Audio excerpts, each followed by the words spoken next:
Well, it's Miss Earth Beauty Pageant. Actually, ayoko sanang mag-vlog about Miss Earth Beauty Pageant kasi hindi ko siya nasusundan. Pero unang tingin ko pa lang sa social media ng Miss Earth Instagram, Facebook, sa website, at sa mga kung saan-saan pa na pwede kong makitaan ng mga updates para sa Miss Earth Beauty Pageant. I noticed that there's a lot of beautiful contestants this year. Miss Earth Beauty Pageant is one of the most relevant, to be honest. If not the most, maybe one of the most relevant. They stand for their cause na about environment. They never compromise the quality of the girls na nagko-compete sa Miss Earth Beauty Pageant. Yeah, this year is very special kasi napakadami talagang maganda na contestants ng Miss Earth 2023.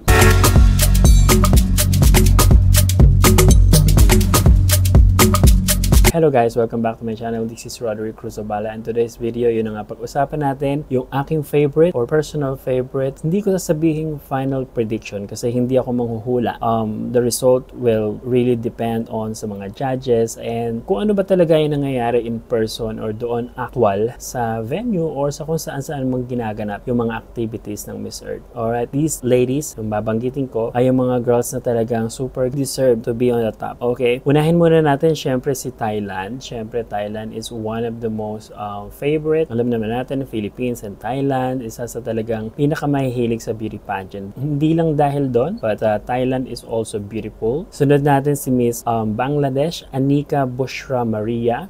I think that she is also beautiful. Okay, so hindi natin masyadong nakikita ang Bangladesh sa mga beauty pageant, but they really send a very good delegate para sa Miss Earth. Susunod is si Serbia. Walang iba kundi si Angela Banevski. She is also beautiful. Okay? Albania Data Ziri. She is also beautiful. Beautiful Miss Albania. Miss Colombia, Luz Adriana Lopez. Also, of course, Colombia, lagi yan nagpapadala ng mga top class na beauty para sa Miss Earth. Kaya naman lagi sila nagpe-place fourth runner-up, third runner-up, first runner-up. Sana nga lang manalo na. Okay? But hindi pa natin sure.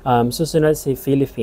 Okay, so Philippines is one of the most talagang bigay na bigay, talagang palaban ng palaban, swimsuit man yan, kahit UNA, about environment, talagang aral na aral niya at talagang nasa puso niya yung mga sinasabi niya. Right, susunod natin Zimbabwe, isa lang sa African na kasama sa aking favorite. She is beautiful. She is like a Barbie doll. She's like a black Barbie doll. Right, Miss Puerto Rico, Victoria Arocho. Of course, she is beautiful.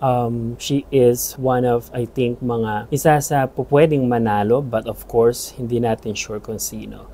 Right, Poland is very beautiful. Again, para siyang manika. Para siyang yung Miss Universe noong 2005.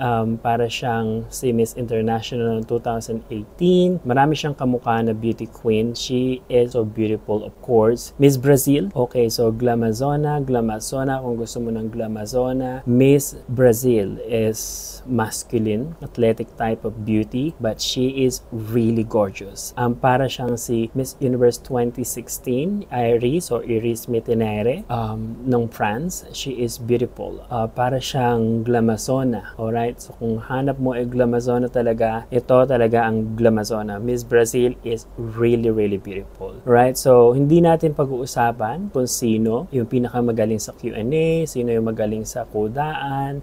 I am basing on overall. Okay, so syempre nag-research naman tayo, nanood naman tayo na kanilang mga Q&A and everything, but these girls are my favorites. Okay, last but not the least para sa aking favorites, top 12 ay walang iba kundi si Netherlands. Kung kailangan nyo ng manika, okay, kung hindi pa sapat yung manika, manikin.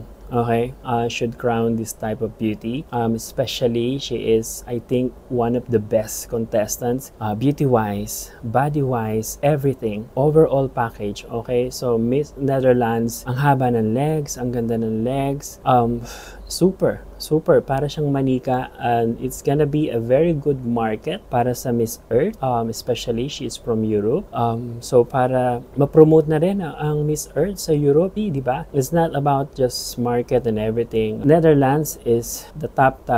Okay, so sino nga ba yung aking final four? dahil alam na natin ang Miss Earth ay 4 yung pinipili. And bago tayo magbigay ng aking final 4, nandito muna yung bagong crown. Ang bagong crown ng Miss Earth Beauty Pageant, panalo din. Super ganda ng crown ng Miss Earth. Napakaganda. Okay, so kung nag-collect sila ng 87 pearls base sa nakikita ko sa Instagram, ng Miss Earth or yung bagong crown ng Miss Earth was made by or designed to collect 87 precious pearls. And syempre meron din mga stones and diamonds and everything. Super ganda ng crown, ng bagong crown. And finally talaga, napalitan na yung crown ng Miss Earth. This new crown ng Miss Earth, super ganda. Right? So I just hope that kahit na gusto kong manalo si Miss Philippines. To be honest, I'm just honestly speaking, maraming mas maganda sa kanya, maraming mas higit sa kanya. But who knows, comes finals night. Without further ado, ito na nga yung aking final 4 para sa Miss Earth 2023 Beauty Pageant. Ang una sa aking final 4, walang iba kundi si Poland. So Poland,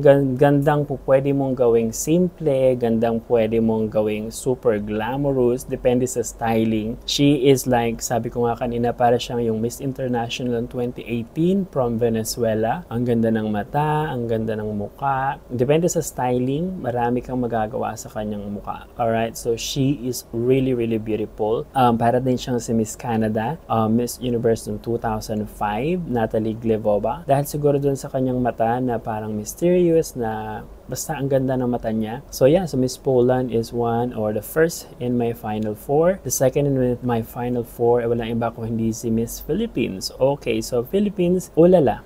Okay, so kung titingnan mo naman talaga, super ganda ng bewang, ang liit ng bewang. But overall, to be honest, merong mas maganda yung katawan sa kanya. Overall, okay? So meron kasing, ang downfall kasi niya, maganda yung bewang niya, maliit yung bewang, but yung legs, hindi ganun kaganda yung legs. Okay, so kung ipagbabasihan mo yung legs ni Miss Netherlands, mas maganda yung legs ni Miss Netherlands, mas mahaba, etc. Ang edge ni Miss Philippines, ay yung talagang kudaan. So alam niya yung sinasabi niya about environment and everything. Yun, so Philippines is isa sa final 4 ko. Alright, so Brazil, sabi ko nga kanina, kung kailangan nyo ng glamazona, talagang glamazona si Miss Brazil. Right, so para siyang Miss Universe noong 2016 din, si Miss France, ni si Iris Mitinere. Siguro dahil yung, basta ang ganda ng muka, medyo masculine nga lang talaga siya, athletic body. I think kahit masculine, gusto ko pa rin si Miss Brazil. She is beautiful, sexy, kahit masculine. Last but not the least, aking final 4, si Miss Netherlands. Kung sabi ko nga kanina, manika ang hanap nyo, well, Miss Netherlands is parang manika, parang manikin. Yun, so it's a very good market para sa Miss Earth kung mananalo ang Netherlands. And it's not like just to market, but ang ganda ni Miss Netherlands. Siya yung pwede mong gawing supermodel, pwedeng beauty queen, pwedeng Victoria's Secret model, pwedeng basta maganda. Overall package, Miss Netherlands. Miss Earth should at least crown a beauty or a caliber or a type of beauty just like Miss Netherlands kahit this year lang. Miss Netherlands is very beautiful. She is my ultimate favorite. Ang aking Miss Earth ay si Miss Netherlands. Right, so yung tatlo, hindi ko na alam. Bahala na kayo, bahala na sila.